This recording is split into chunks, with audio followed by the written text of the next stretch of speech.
Interesting conversation we were having earlier this hour with John Peachy from the Think Farm about the state of the world. That some troubling things are happening, and the question, the challenge that John Peachy put to us is: so whose responsibility is that? Instead of just saying God's got this, perhaps the broader question of, and what role does He want me to play in what happens next? Bring some hope into the situation. Well, he is Mr. Hope, really, the guy behind a Hope Project in Aotearoa, New Zealand. Dave Mann. Dave, kia ora. Thank you so much for your time today. Kia ora, Andrew. I thoroughly recommend a book that you wrote, which looked about the state of society. And Dave, in this book, you talked about there being a tipping point in society, that as in New Zealand, it's becoming more and more secular. The influence of the church on culture is getting to that tipping point where we can no longer take for granted that this is the dominant force within our culture. And certainly recommend the book, some challenges in there.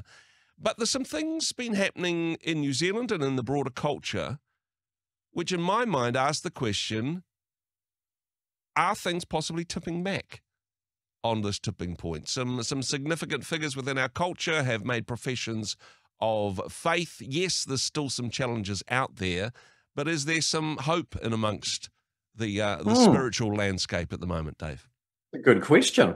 Yeah, I mean, Christianity is definitely not in the position of power within our culture and society still. Yeah. But I think that our nation is fundamentally Christian in its foundations, which maybe I'll explain more soon.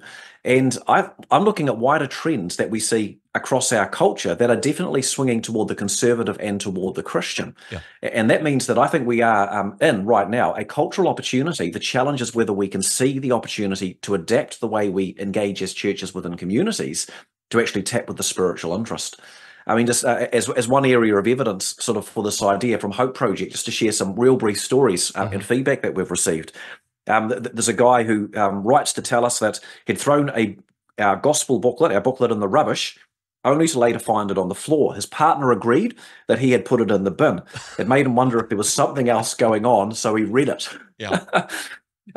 Someone saw a social media ad we did, 9 previous booklets. Do you want to read the stories? Yes, please. They then see the offer of a New Testament and say, yes, please. Our team discover they live in a rural area and suggest some churches nearby. They've said they're now going to go along and join one of those churches. We're told of a couple who turn up to church after 65 years of marriage, having never been to church at Easter. Hope Project may or may not have been a catalyst within it, but here again is a couple separate to any church sitting inside their home, beginning to feel the draw of the Spirit. A couple read the booklet. They say, could we have a Bible, please? They feel overwhelmed by a generosity giving one. And they say, we used to have church connections. We haven't been in a long time. We're going to reconnect. We have someone say, can I have a Bible, please? And they say, I want you to know that I read your booklet and the thing that struck me was the prayer. I really love the prayer at the end. Wow. Here's someone with no connection to a church, and it's the prayer of salvation. That's the thing that they draw out. Right across our nation, there's evidence that I see. God is drawing people to himself separate to the work of churches, separate to church programs and attractional sort of things that we're running. Of course, as they journey, they get nearer to our churches, but God's at work. This is exciting stuff, and it does seem countercultural. Look, the Hope Project certainly had its challenges this year, more than most, and you and I have talked about that beforehand, but I suppose this is the nature of it. Some falls on stony ground. Yes, there is opposition to preaching the gospel, but some falls in good soil. There is hope out there. There is hope germinating within the good soil of Aotearoa, New Zealand, and God still at work through these little booklets, and still at work in surprising ways in some surprising areas, Dave. Yeah, absolutely. I mean, I've been really intrigued to watch various news media commentators internationally, one by one, either endorsing the Christian faith where they previously criticized it, or embracing the Christian faith. Yeah. One of the ones that really surprised me about a year and a half or 2 years ago was J.P. Sears, who's a political commentator, comedian in America. And a simple explanation in a video as to why he chose to become a Christian, having promoted Eastern spirituality for probably decades by then, was that he said he saw the rise of evil within the world. Wow. And as evil arose, it raised the question, what is good? If Eastern spirituality is true, then the higher power is good and evil together. He believed there had to be good, and if there has to be good, there has to be God. And so he's put out a T-shirt now, "Got God" with a question mark, and it's been his best fundraising T-shirt for his comedy shows. Russell Brand has just decided to become a Christian, and he's explained why. Sorry? Again, this is somebody who is famous and quite aggressive atheist, and quite often mocked faith and religion in his comedy pieces. Probably on a list of the least most likely people to become a Christian, but it seems to be a genuine conversion from what I've seen. Yeah, that's it. And he's also promoted Eastern spiritualities and meditation and these things for years. But he's concluded that he needs a God that he can actually know, not just a power that's invisible. And he's discovered it through Jesus and says, "I'm profoundly changed. Believe what you want to believe, but this is what I've chosen." Richard Dawkins calling himself a cultural Christian. Wow. Off camera, Richard Dawkins saying he thinks the hope for England might yet be Christianity. Why? Because secularism is an empty cup. Yeah. There's nothing in atheistic secularism because you've got no basis to say human life is of any true value. It's survival of the fittest, where accidents of chance.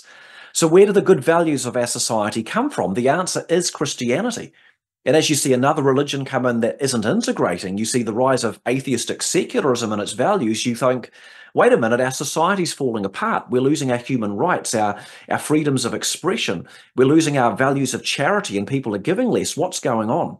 If the guy, the guy that wrote the book, The God Delusion, can say the hope for society is Christianity, then something unusual and very positive happening. The Spirit of God certainly moving in unusual ways, but perhaps we shouldn't be surprised there, Dave.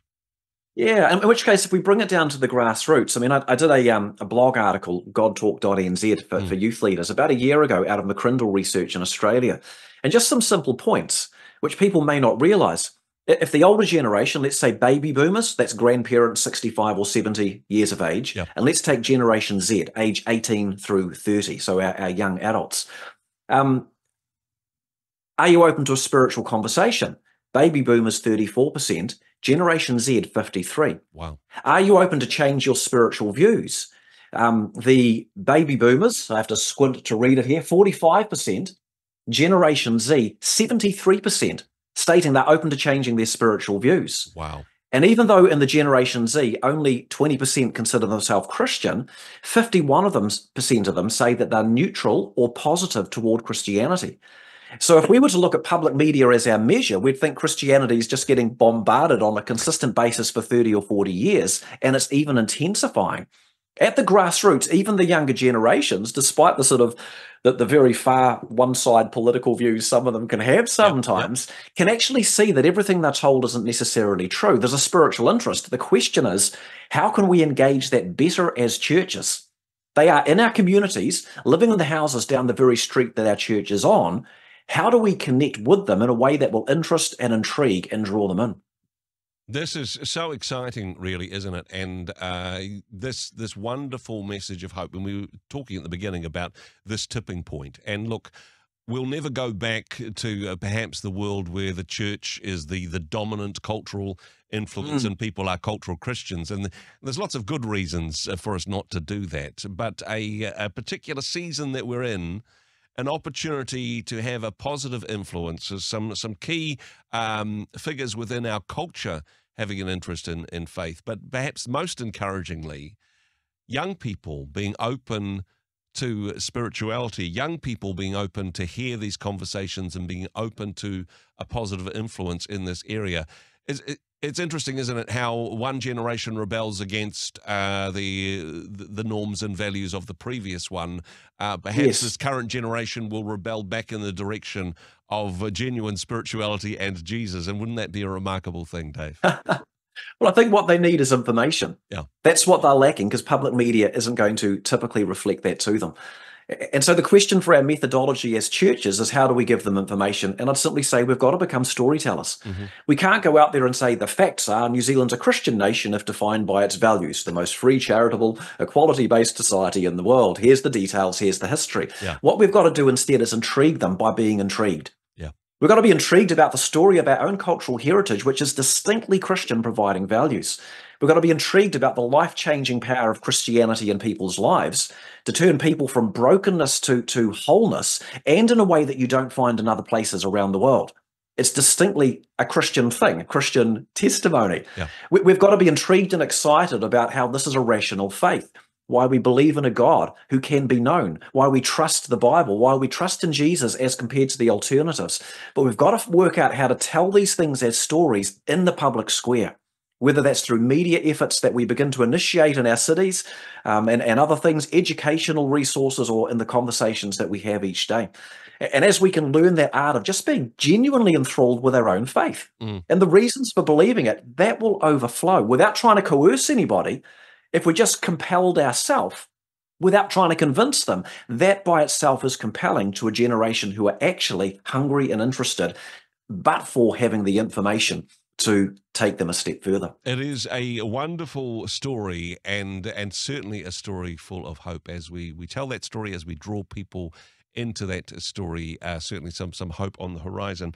Dave, just wanted to thank you for the work that you do through, many different hats that you wear, and lots of resources available at altogether.co.nz to be able to tell those stories.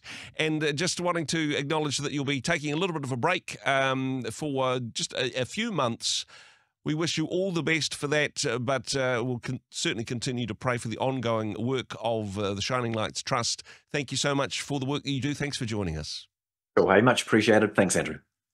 Hey, thanks very much for joining us in the Rhema studio. Thanks very much for watching the interview. It's kind of nice to have an audience, actually. And if you did like what you watched, then do give us a like, do give us the thumbs up. And if you'd like to see more interviews like that one, or perhaps even better, subscribe and those interviews will come straight to you. Don't forget to turn on your notifications, and we'll see you in the next one. Cheers.